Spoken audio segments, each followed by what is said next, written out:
I'm Billy Hollowell, and welcome to Newsmakers, a show where we bring you interviews with pastors, actors, entertainers, and other notable news figures. On today's show, we're going to be getting into some fascinating topics, but before we do, if you are not subscribing to Newsmakers, make sure you head on over to wherever you listen to podcasts and subscribe right now. Give us a rating. We love 5-star reviews.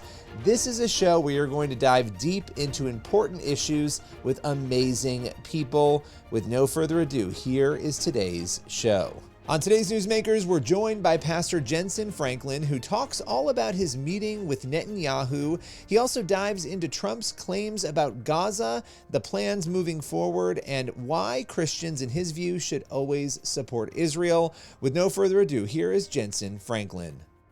Now, you joined a group of evangelical leaders this week in meeting with Israeli Prime Minister Benjamin Netanyahu. This was a small group of leaders you were a part of. What can you tell us about the gathering? Well, it was a tremendous honor to be a part. Mike Huckabee, I think, was the originator of the idea, which speaks, massively about who he is. By the way, he's the first evangelical Christian to occupy the office that he is taking over, as the ambassador to Israel. So that's pretty amazing to know that we have a former pastor, then governor, and now ambassador who is so pro-Israel. The first time I ever met Mike Huckabee was in the Holy Land. We were both on tours, and I really liked him. But I thought the timing of it, Billy, was so critical. It was the night before his meeting with Trump the next day, and President Trump. And of course, we have all seen the highlights of what has come out of that meeting that is just earth-shocking. I think all of us have our jaws dropped saying, wow. And you could feel in the room the weightiness of the moment. It felt like, not every moment is an equal opportunity moment. There are moments that change everything. And we just, he was very warm. He was so appreciative of the Christian community, of the Christian friends that he felt like had Israel's back when they're facing so much opposition, especially in universities and in the streets of major cities where the protesters are, screaming death to Israel and all of that. How the Christian church has been there. That was his real heart. He said, I first of all want to express my tremendous appreciation since October 7th, how Christians have been vocal. And he challenged us all to speak up and to stand with Israel, and that without the church, he said, without the Christian church, he did not believe that Israel would be existing today. And I thought that was a powerful statement, because Wow. he understands that evangelical Christian, true Bible believing. He kept making a difference between, drawing a difference between those who say that they're Christian and those who understand their roots are from the Bible, are Jewish roots. And so it was powerful. It's an amazing gathering. How long were you together? How long was this meeting for?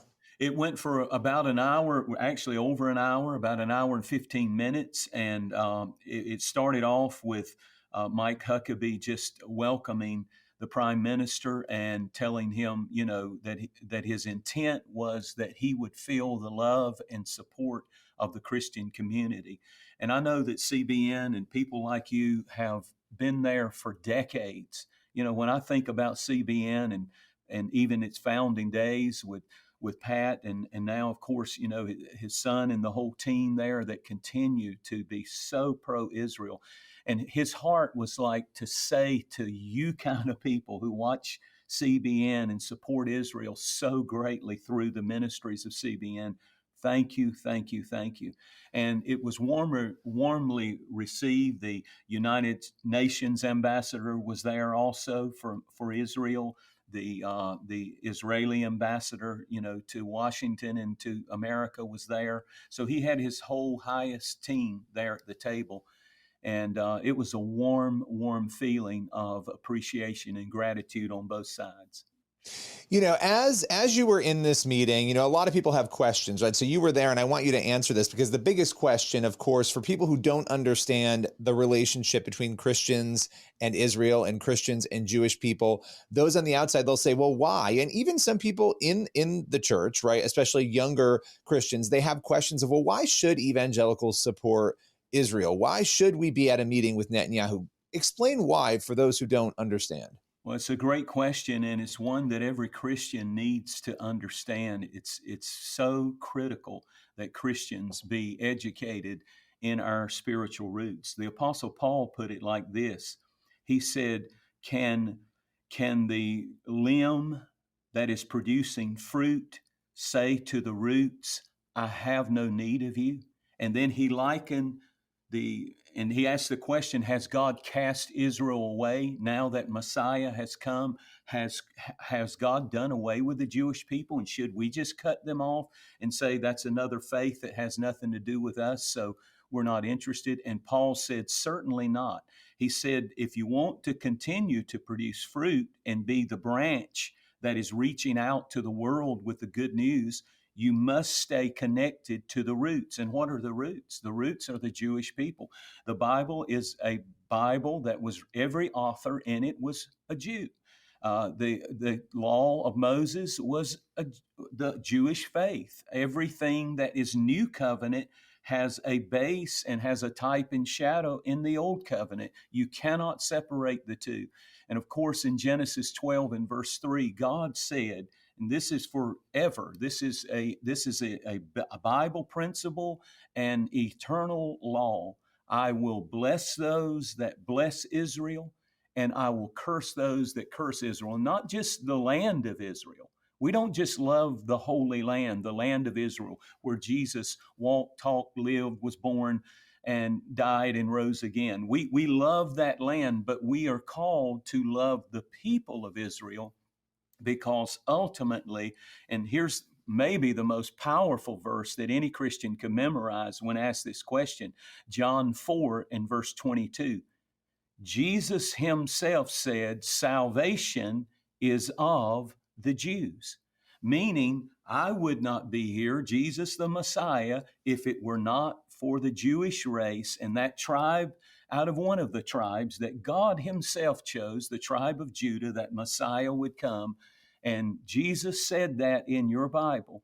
Salvation, in other words, all the blessings of salvation that I have and you have been partakers of, we owe a tremendous debt to the Jewish people of appreciation and honor, because salvation is of the Jews. Amazing.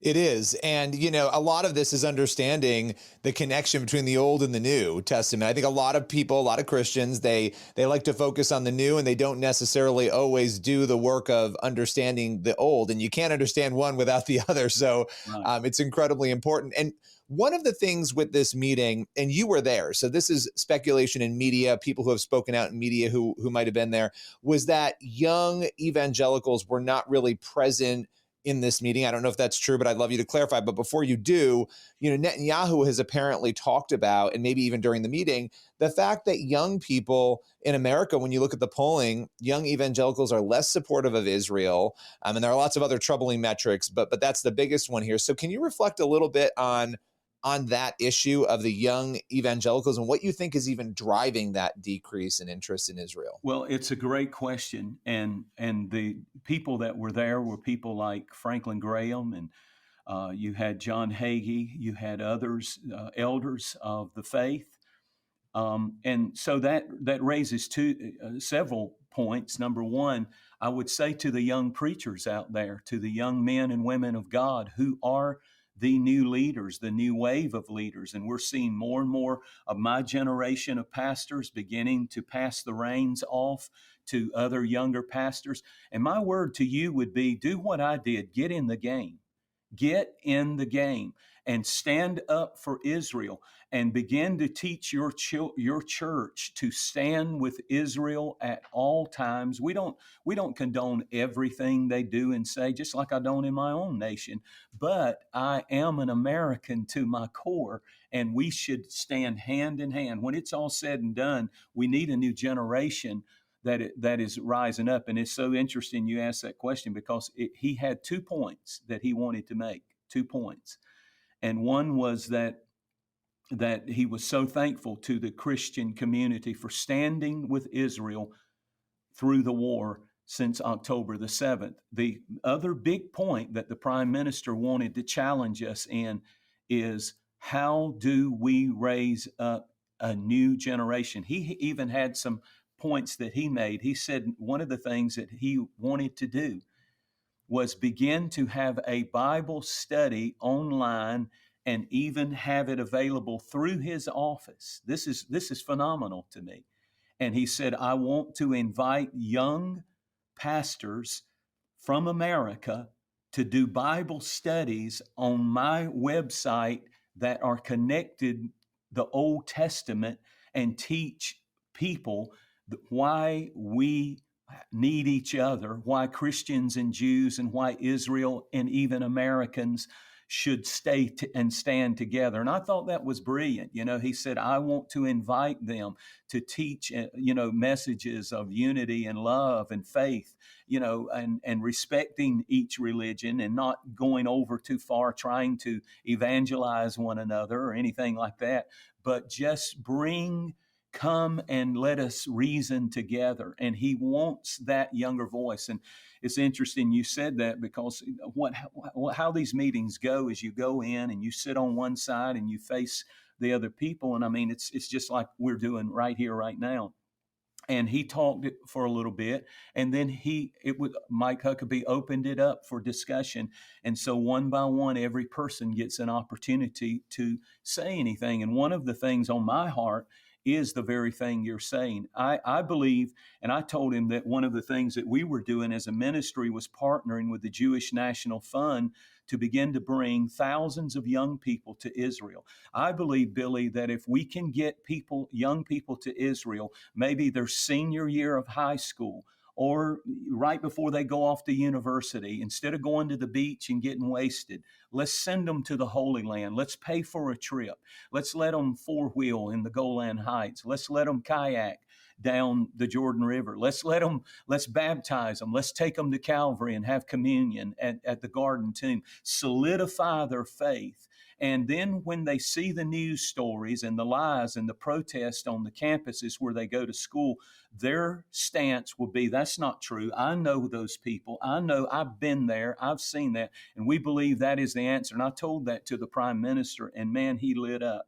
He lit up. He was so excited. I also got to mention to him that we had just had 2 families of the hostages that came to our church. And amazingly, we were on a 21-day fast. Our church was the second week. And so they came in and they shared their stories, and they began to just be moved. It moved our congregation, and we made that a major prayer point. And within 24 hours, one of the hostages was released, that the family was at our church. And then I told him this past Saturday, the second family, a guy named Keith, was released, and he was amazed. He said, Keith? He turned to, I said, yes, sir. His wife was at our church, and he could not believe that Christian churches would open their doors to hostages' families and take such a stand to stand with the hostages and with Israel. And it really, really moved him. And I could tell that. So I just want to encourage all the Christians out there to be vocal, to use your social media sites, use your Twitter, use your Facebook, use your Instagram and TikTok. And when you see these controversies break out and lies and things that are happening, when Israel's they have never started one war. Every time they fought, it was in retaliation because they were attacked and tried to be destroyed. And so, they really are a peaceful people who are looking for peace partners. Yeah, and I love what you said there, because you know as well as I, when we went to National Religious Broadcasters Convention last year, a lot of hostages, or people rather, survivors of October 7th, were present there, and really thanking the Christian community, and surprised to find the most support among the Christian community. And I think we've seen that again and again, as you just illustrated. Final question for you, because you've been very generous with your time. I have to get your reaction, obviously, because you had this meeting right before he goes, Netanyahu, to meet with President Trump. That meeting is rocking the world right now, because Trump had said that he wants to essentially take over Gaza. And of course, we don't have all the details, but what was your reaction to this? I was moved as I watched it last night on television. First of all, the sincerity of President Trump and they mocked him. I was there. I remember when he said, why don't we make Jerusalem the capital of Israel? And why don't we move our embassy? And they said that would create a war. They said it was unbelievable, the attacks he went through for that. But I thought I heard in our president a healer of nations. I heard a man who said, don't these people deserve a better life? Don't their children? If we go back to that place, it's a zone of death, it's a zone of destruction.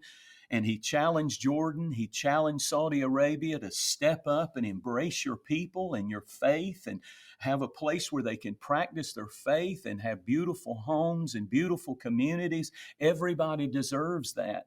And I thought it was brilliant, personally. I thought, if you shoot for the moon, and if you hit the stars, hey, you've done something that nobody else has ever done. And I think I just felt like, God, what are you up to? That is the heart of God. God loves the Palestinians just as much as he loves the Jews. But you cannot operate in a theater of death and terrorism and all that is going on in the Gaza Strip and think that anything's going to ever change. So he's right on, point on, about it's time for change. And I just think that all things are possible with God. Well, that is an incredible place for us to close. Pastor, appreciate you taking the time and sharing your journey with Netanyahu and all of the events of this week with us. Thank you. Thank you. I'm honored to be with you, Billy. That's all for today's Newsmakers. I'm Billy Hollowell. Make sure you head on over and rate this show on your favorite podcast platform. Let your friends and family know to listen as well. We have new episodes Monday through Friday on your favorite podcast platforms. You can also watch the Newsmakers TV show on the CBN News channel. That show airs once a week with 3 incredible interviews with newsmakers. Be sure to head on over and watch that, and also head over for more interviews to the CBN News YouTube channel and cbnnews.com. I'll see you again very soon for another Newsmakers.